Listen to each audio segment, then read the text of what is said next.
Bismillahirrahmanirrahim. Assalamualaikum warahmatullahi wabarakatuh. Bagaimana kabar kalian semuanya hari ini?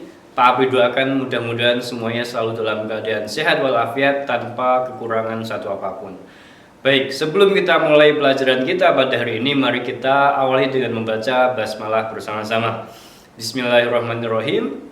Dan pada pertemuan kali ini kita akan membahas tentang statistika, yaitu distribusi peluang variabel acak. Nah, bagaimana materinya kita akan kupas di video ini. Selamat menyaksikan.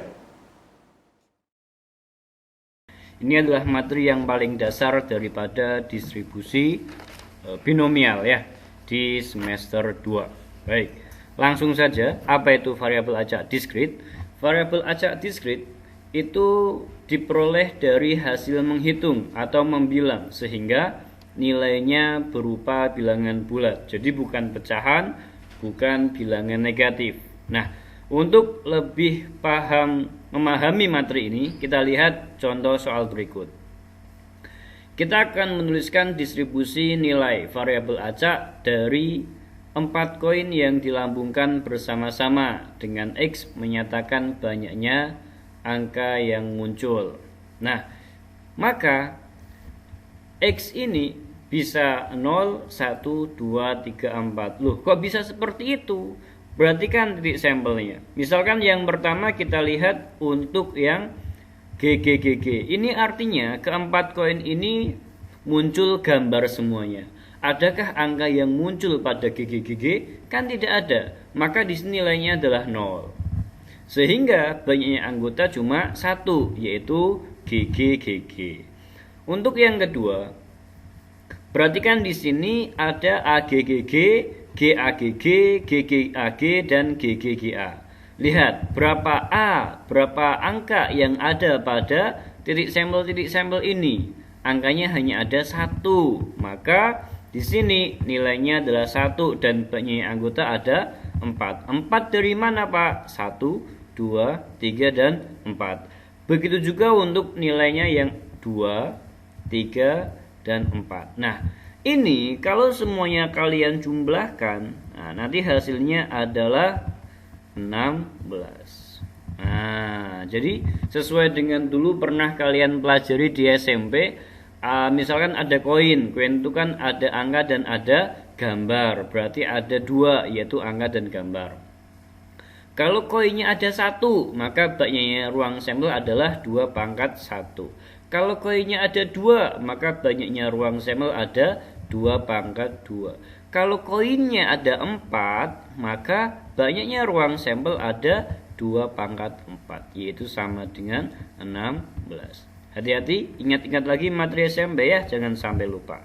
Nah, kemudian dari tabel itu kita bisa membuat distribusi peluang dari masing-masing nilai variabel acak diskrit. Jadi kita menggunakan contoh soal yang sama ya, yaitu 4 koin yang dilambungkan bersama-sama.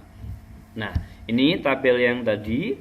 Nah, ini adalah distribusi peluang variabel acak diskrit. X-nya adalah 0, 1, 2, 3, dan 4. 5 enggak ada, Pak? Enggak ada.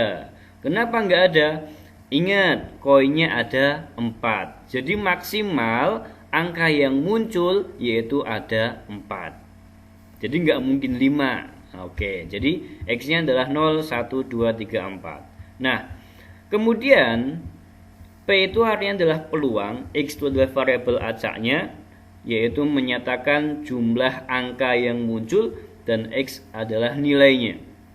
Misal X sama dengan 1, maka angka yang muncul adalah 1, yaitu A, GGG, GAGG, GGAG, dan GGGA. Ada berapa? Ada 4 ruang sampel. Maka peluangnya adalah 4 per total semuanya, yaitu 16. Begitu.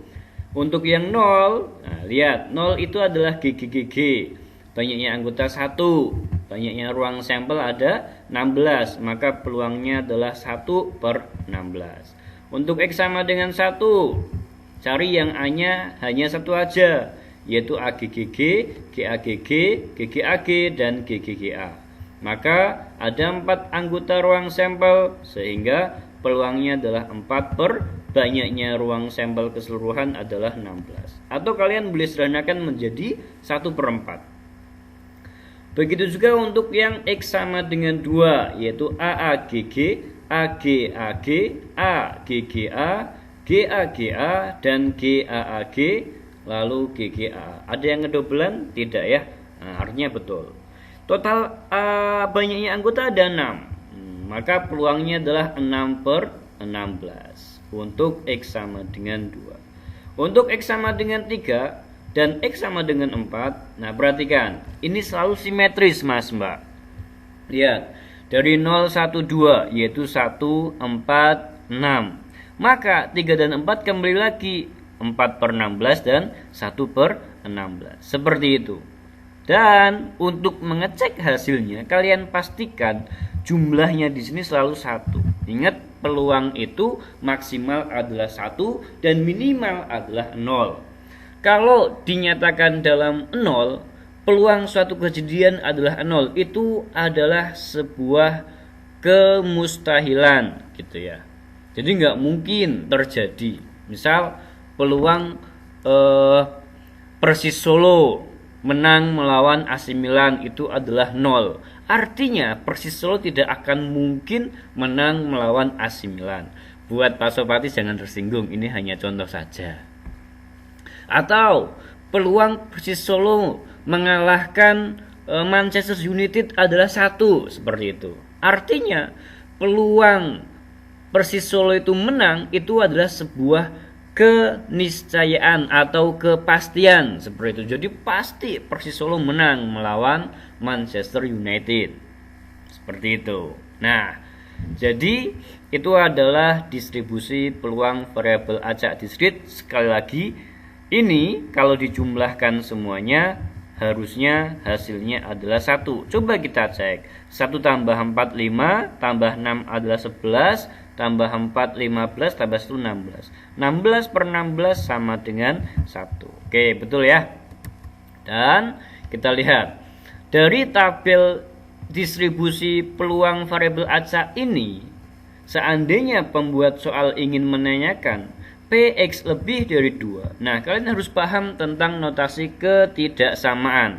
Artinya PX sama dengan 3 ditambah PX sama dengan 4. Loh Pak, X sama dengan 5 nggak ada? Tidak, karena maksimal adalah 4. Pak, X sama dengan 1 tidak ada? Nggak ada, karena ini adalah X lebih dari 2. Lebih dari 2 berarti berapa? 3, 4, 5, dan seterusnya. Karena di sini maksimal adalah 4, maka kita hanya berhenti di PX sama dengan 4 saja ya.